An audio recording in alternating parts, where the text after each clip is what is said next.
The Lakers got Patrick Beverley, so today we're going to get into that and some of the other lingering stuff that's NBA offseason. Let's start with Beverley because he's going to do everything the Lakers haven't received from Russell Westbrook. Beverley can shoot off the catch. He cuts to the rim. He moves without the ball. He plays his role on defense and always plays hard and brings energy. That's the anti-Russell Westbrook. Beverley has shot 38.5% from three since 2015. He's not somebody who's going to be sprinting off of screens, but he can relocate, get himself open, be in a position to catch and shoot the ball at an efficient rate. He moves without the ball, cutting to the basket. He could develop some good chemistry here with LeBron James. And that's what was missing last year after LA traded Alex Caruso. We saw with Caruso, he could screen for LeBron James as a wing and be somebody who could pop for threes or roll to the basket. Russell Westbrook did that 8 times early in the season against the Grizzlies, and it looked like it had potential, but then he never really did it again after that because Russ thinks he's above it. Beverley doesn't. He's somebody who was screening for Anthony Edwards throughout the year or Karl Anthony Towns, which gives us an idea of how things could look when he's doing that for LeBron or Anthony Davis. He can roll to the basket and finish or make the pass that he needs to. He can pop for threes and then make a play off the dribble. This is what was missing after they traded Caruso. Never mind the defensive end of the floor where Beverley is a tone setter. He can defend 94 feet. He can get in guys' grills, bother them, get under their skin. That's what they missed after losing Caruso, something that Westbrook can't provide. The fact is I think Beverley could remind LeBron of a Matthew Dellavedova. Beverley's a better player than Delly was with Cleveland, but he brings those qualities that are necessary for a lot of championship winning teams. So for LA here, I have no doubt if they keep Russell Westbrook, Beverley's going to be the type of guy that it could end up finishing games. That's because he does the things that are needed to win games. If I was a free agent and I played for the Lakers, I'm going to the playoffs, I'm going to the West Conference Finals. So this Patrick Beverley news is especially interesting because of the timing coming just a couple of days after Kevin Durant recommitted himself to the Brooklyn Nets. I wrote about that on The Ringer. It gets into how this was really a waiting game for the Nets, slow playing all these trade negotiations, trying to buy time until Kevin Durant would realize, hey, Brooklyn's my best chance to win, or, okay, I understand there's actually no path to a realistic trade here. And at the end of the article, I mentioned in passing here how now that Durant has made his choice, that's going to allow some other stuff to potentially happen. And that could involve the Lakers or the Pacers, and of course, the Jazz with Donovan Mitchell and the Knicks with their desire to trade for him, and other teams for that matter too, because at one point, the Nets were a team that could have, in some crazy extravagant trade scenario, could have landed Mitchell because they were a team that were on his list. But now that we're past that, for the Lakers, they made this move with Utah, giving up Horton Tucker and Stanley Johnson to get, of course, Beverley. What's next?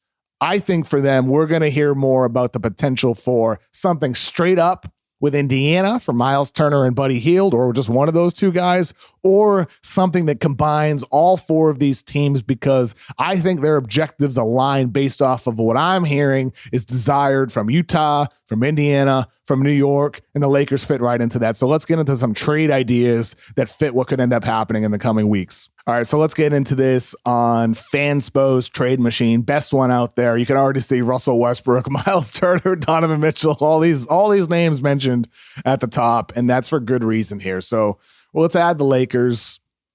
Let's add in the Pacers, and let's just do a simple trade here. Russell Westbrook to the Pacers for Buddy Hield and Miles Turner, and of course, they'd be giving up their 2027 and their 2029 first-round draft picks in this trade as well. And I think for them, this is an easy trade to figure out here. This is simple. Whether they should do it or not, that's up to your own discretion with what you think they should do. I think they should go for it. However, let's now reintegrate the Jazz into the equation. And let's bring in the Knicks into the equation. So now we're talking about the Knicks getting Donovan Mitchell.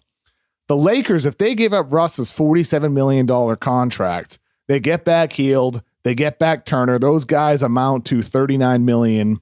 They can take on more money. They could take on Bojan Bogdanovic in a deal, and it could work financially for them. So let's just throw this together really quick, not worrying about what the Jazz are getting back in the deal necessarily. Let's just throw this together. This works, right? So the Lakers get Bogdanovich in addition to Turner and Hield with giving up those picks.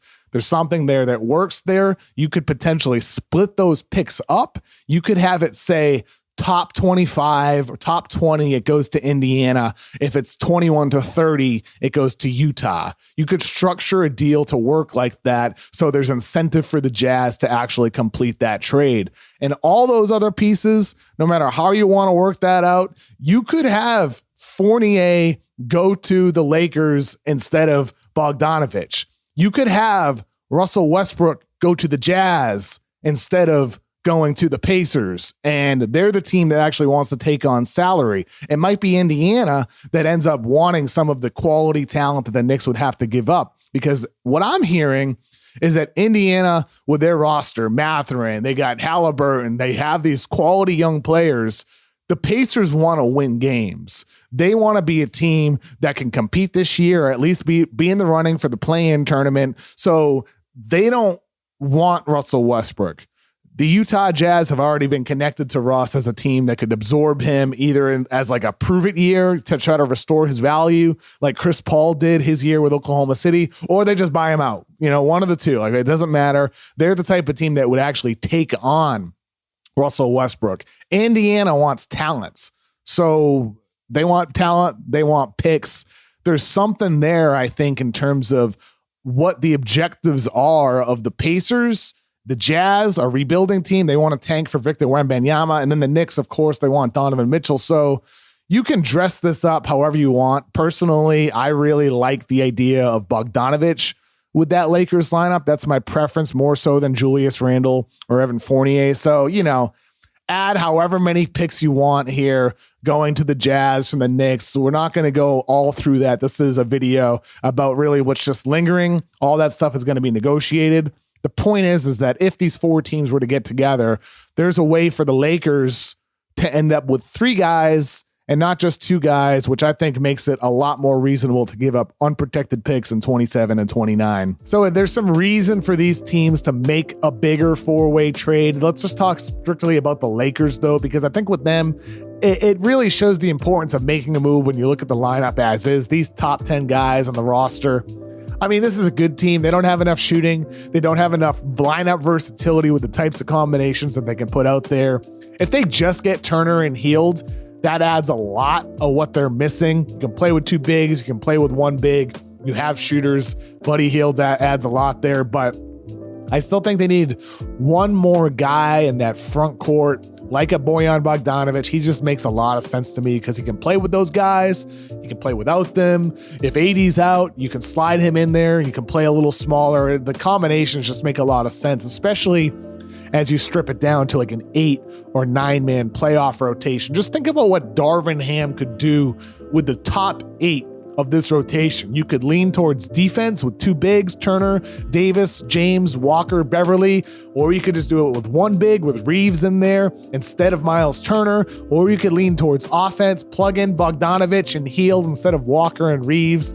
Just like this all makes sense. Never mind the fact you could do it with Turner instead of AD, whether AD's out or resting, whatever. The Lakers, with this type of combination of players, they can go with all offense, all defense, a whole bunch of ball handlers or a whole bunch of shooters around LeBron to give him the spacing to go to work. Or you could put even James at the 5 in certain situations if needed, like he did last year playing the 5. Because the thing with LeBron is the Lakers missed the playoffs last year, and of course it's a major disappointment, but LeBron did prove he can still be the best player on a potential championship team. Just think about what happened. Anthony Davis misses all this time. LeBron steps up and plays the 5 for an extended stretch and does a really good job at protecting the rim. Russell Westbrook's brought in to help run the offense. He fails. He underwhelms. LeBron steps up, averages over 30 points per game. He still carries that offense, still a dominant force, despite the fact he's entering year 20, despite the fact he's going to turn 38 in December. It's on the Lakers to get it right around him with the supporting cast, with Anthony Davis as well stepping up his game. So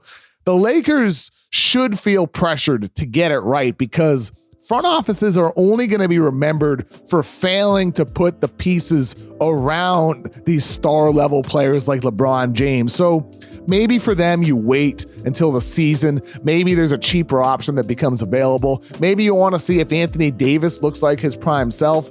But the reality is that this team needs changes. Russell Westbrook, for example, unless he changes his game, he's just running around doing nothing, which is the opposite of Patrick Beverley, the guy they just got, who does all the dirty work, who does what's necessary for his team to win games. So Beverley can't be the end of it, though.